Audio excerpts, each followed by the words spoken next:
Discours d'ouverture de Victor Hugo au Congrès de la paix de 1849.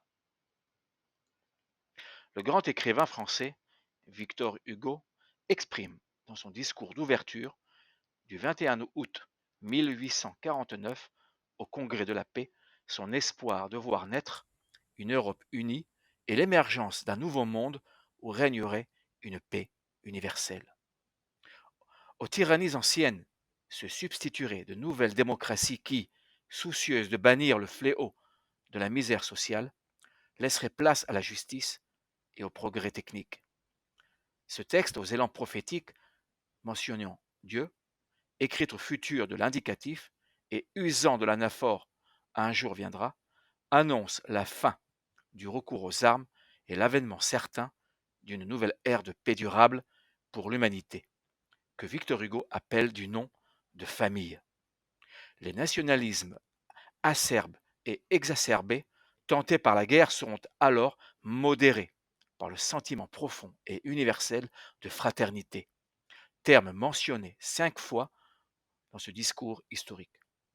Les paroles de Victor Hugo, toutes empreintes de lyrisme biblique, révèlent que le rêve d'un homme peut devenir réalité. Victor Hugo au Congrès de la paix de 1849. Son discours.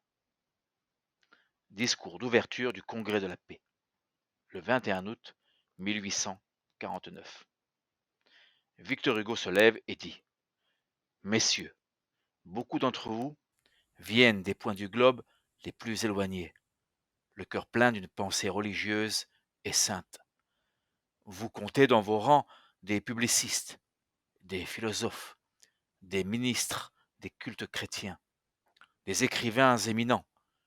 Plusieurs de ces hommes considérables, de ces hommes publics et populaires, qui sont les lumières de leur nation. Vous avez voulu dater de Paris les déclarations de cette réunion d'esprits convaincus et graves, qui ne veulent pas seulement le bien d'un peuple, mais qui veulent le bien de tous les peuples. Applaudissements. Vous venez ajouter aux principes qui dirigent aujourd'hui les hommes d'État, les gouvernants, les législateurs un principe supérieur. Vous venez tourner en quelque sorte le dernier et le plus auguste feuillet de l'Évangile, celui qui impose la paix aux enfants du même Dieu. Et dans cette ville, qui n'a encore décrété que la fraternité des citoyens, vous venez proclamer la fraternité des hommes. Soyez les bienvenus. En présence d'une telle pensée et d'un tel acte, il ne peut y avoir place pour un remerciement personnel. Permettez-moi donc, dans les premières paroles que je prononce devant vous, d'élever mes regards plus haut que moi et d'oublier en quelque sorte le grand honneur que vous venez de me conférer pour ne songer qu'à la grande chose que vous voulez faire.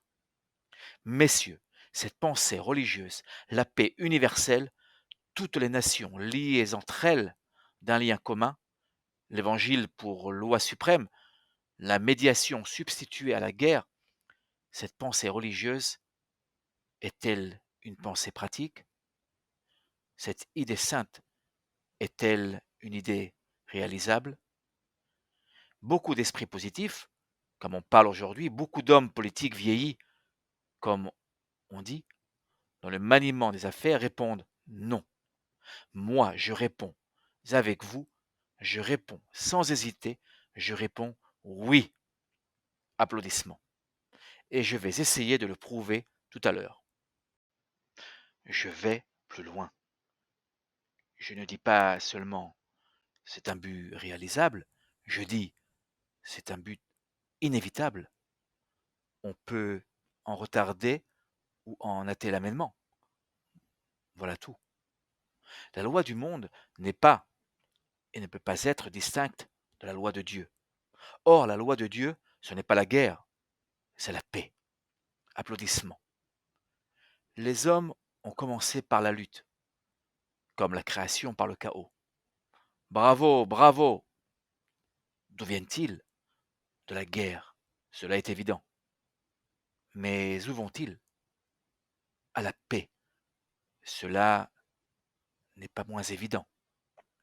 Quand vous affirmez ces hautes vérités, il est tout simple que votre affirmation rencontre la négation. Il est tout simple que votre foi rencontre l'incrédulité. Il est tout simple que dans cette heure de nos troubles et de nos déchirements, l'idée de la paix universelle surprenne et choque presque, comme l'apparition de l'impossible et de l'idéal. Il est tout simple que l'on crie à l'utopie. Et quant à moi, humble et obscur ouvrier dans cette grande œuvre du XIXe siècle, j'accepte cette résistance des esprits, sans qu'elle m'étonne ni ne me décourage.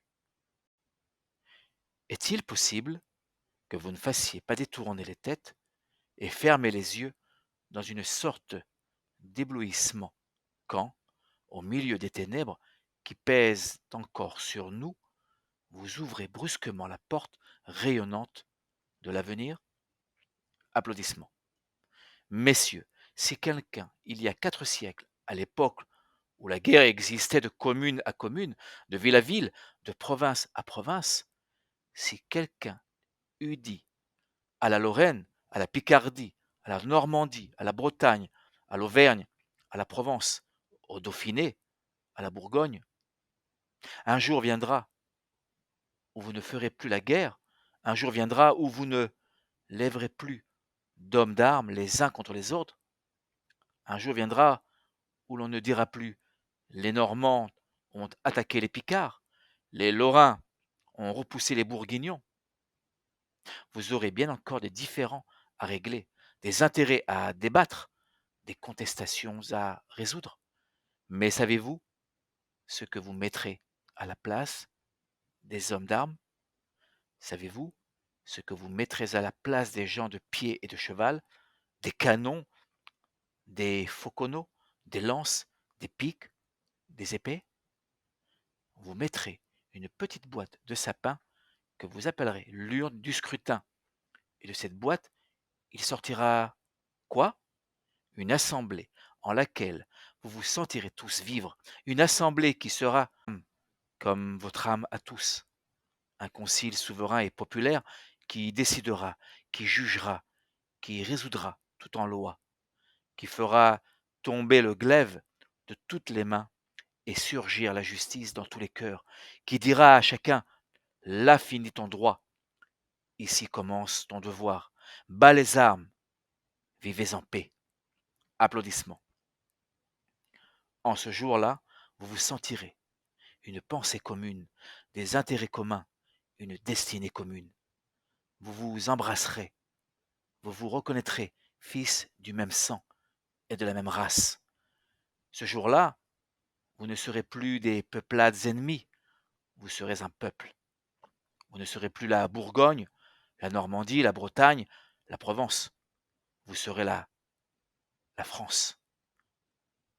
Vous ne vous appellerez plus la guerre, vous vous appellerez la civilisation. Si quelqu'un eût dit cela à cette époque, messieurs, tous les hommes positifs, tous les gens sérieux, tous les grands politiques d'alors se fussent écriés: ô le songeur, ô le rêve creux, comme cet homme connaît peu l'humanité, que voilà une étrange folie et une absurde chimère. Messieurs, le temps a marché, et cette chimère, c'est la réalité. Et j'insiste sur ceci.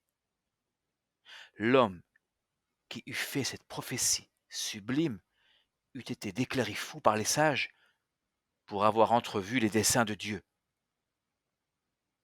Eh bien, vous dites aujourd'hui, et je suis de ceux qui disent avec vous, tous, nous qui sommes ici, nous disons à la France, à l'Angleterre, à la Prusse, à l'Autriche, à l'Espagne, à l'Italie, à la Russie, nous leur disons, un jour viendra où les armes vous tomberont des mains, à vous aussi.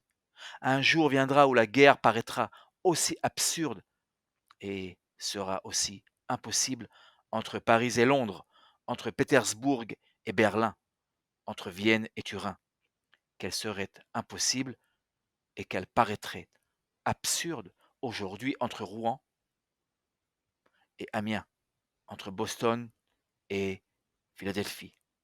Un jour viendra où la France, vous Russie, vous Italie, vous Angleterre, vous Allemagne, vous toutes, nations du continent, sans perdre vos qualités distinctes et votre glorieuse individualité, vous vous fondrez étroitement dans une unité supérieure et vous constituerez la fraternité européenne, absolument comme la Normandie, la Bretagne, la Bourgogne, la Lorraine, l'Alsace, toutes nos provinces se sont fondues dans la France.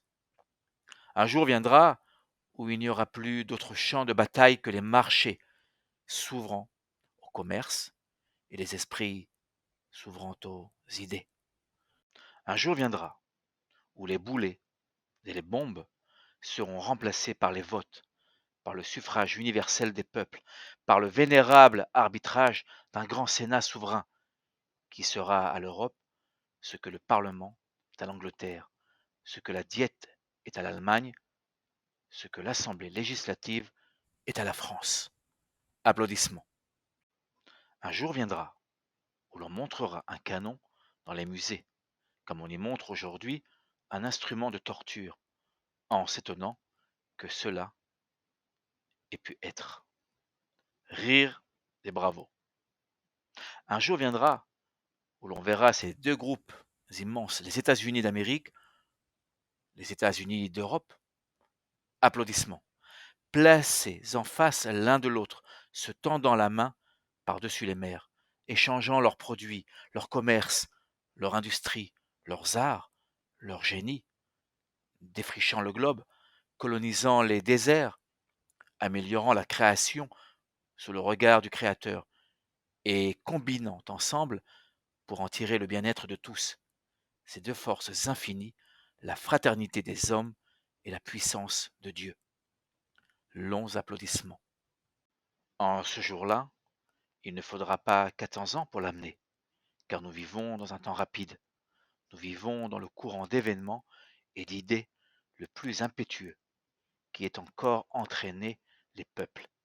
Et à l'époque où nous sommes, une année fait parfois l'ouvrage d'un siècle. Et français, anglais, belges, allemands, russes, slaves, européens, américains, qu'avons-nous à faire pour arriver le plus tôt possible à ce grand jour? Nous aimer. Immenses applaudissements. Nous aimer. Dans cette œuvre immense de la pacification, c'est la meilleure manière d'aider Dieu. Car Dieu le veut, ce but sublime. Et voyez, pour y atteindre, ce qu'il fait de toutes parts, voyez que de découvertes il fait sortir du génie humain, qui toutes vont à ce but, la paix, que de progrès, que de simplification. Comme la nature se laisse de plus en plus dompter par l'homme, comme la matière devient de plus en plus l'esclave de l'intelligence et la servante de la civilisation, comme les causes de guerre s'évanouissent avec les causes de souffrance, comme les peuples lointains se touchent, comme les distances se rapprochent, et le rapprochement, c'est le commencement de la fraternité. Grâce au chemin de fer, l'Europe bientôt ne sera pas plus grande que ne l'était la France au Moyen Âge. Grâce aux navires à vapeur, on traverse aujourd'hui l'océan plus aisément qu'on ne traversait autrefois la Méditerranée. Avant peu, l'homme parcourra la terre comme les dieux d'Homère parcouraient le ciel, en 3 pas. Encore quelques années, et le fil électrique de la Concorde entourera le globe et étreindra le monde. Applaudissements. Ici, messieurs, quand j'approfondis ce vaste ensemble, ce vaste concours d'efforts et d'événements, tous marqués du doigt de Dieu, quand je songe à ce but magnifique, le bien-être des hommes, la paix, quand je considère ce que la Providence fait pour et ce que la politique fait contre, une réflexion douloureuse s'offre à mon esprit. Il résulte des statistiques et des budgets comparés que les nations européennes dépensent tous les ans pour l'entretien de leurs armées une somme qui n'est pas moindre de 2 milliards et qui, Si l'on y ajoute l'entretien du matériel des établissements de guerre, s'élève à 3 milliards. Ajoutez-y encore le produit perdu des journées de travail de plus de 2 millions d'hommes, les plus sains, les plus vigoureux, les plus jeunes, l'élite des populations, produit que vous ne pouvez pas évaluer à moins d'1 milliard.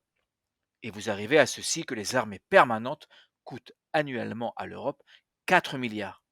Messieurs, la paix vient de durer 32 ans et en 32 ans, la somme monstrueuse de 128 milliards a été dépensée pendant la paix pour la guerre. Supposez que les peuples d'Europe, au lieu de se défier les uns des autres, de se jalouser, de se haïr, se fussent aimés. Supposez qu'ils se fussent dit qu'avant même d'être français ou anglais ou allemand, on est homme et que, si les nations sont des patries, l'humanité est une famille. Et maintenant, cette somme de 128 milliards, si follement et si vainement dépensée par la défiance, faites-la dépenser par la confiance. Ces 128 milliards donnés à la haine, donnez-les à l'harmonie.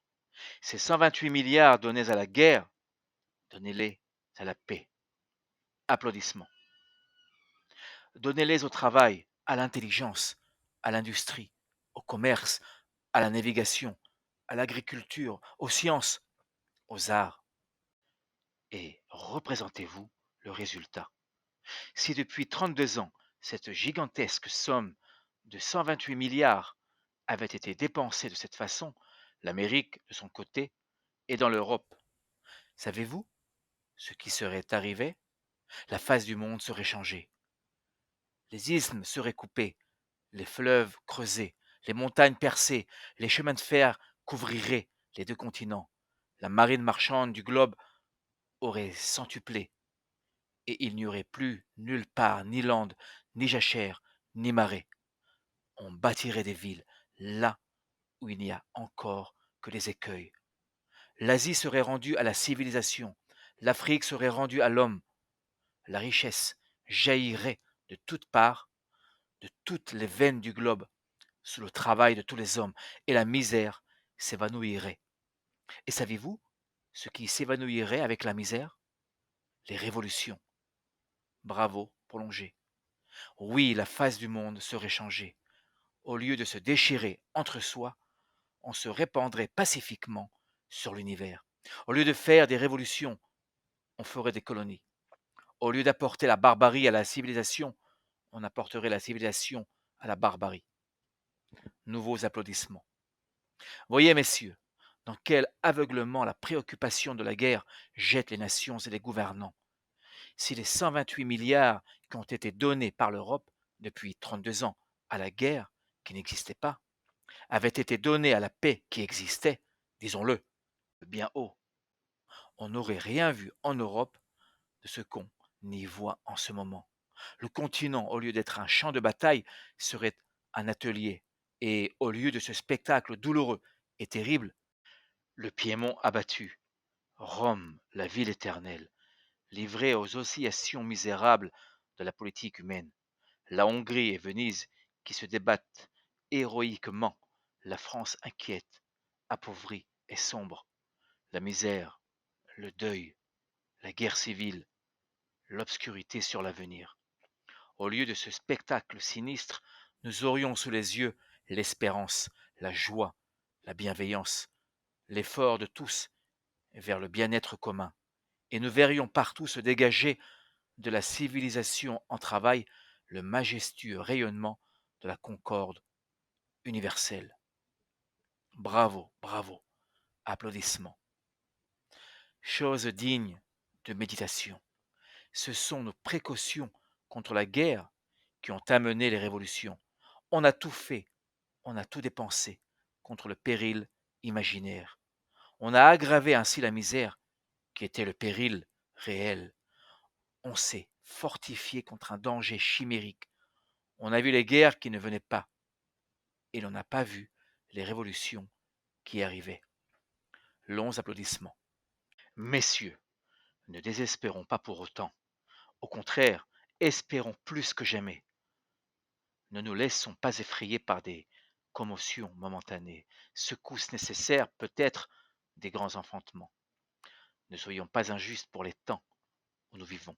Ne voyons pas notre époque autrement qu'elle n'est. C'est une prodigieuse et admirable époque après tout, et le 19e siècle sera, disons-le hautement, la plus grande page de l'histoire. Comme je vous le rappelais tout à l'heure, tous les progrès s'y révèlent et s'y manifestent à la fois, les uns amenant les autres. Chute des animosités internationales, effacement des frontières sur la carte et des préjugés dans les cœurs, tendance à l'unité, adoucissement des mœurs, élévation du niveau de l'enseignement et abaissement du niveau des pénalités, domination des langues les plus littéraires, c'est-à-dire les plus humaines.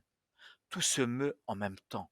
Économie, politique, science, industrie, philosophie, législation, et convergent au même but, la création du bien-être et de la bienveillance, c'est-à-dire, et c'est là pour ma part, le but auquel je tendrai toujours, extinction de la misère au-dedans, extinction de la guerre au-dehors. Applaudissements. Oui, je le dis en terminant, l'ère des révolutions se ferme, l'ère des améliorations commence.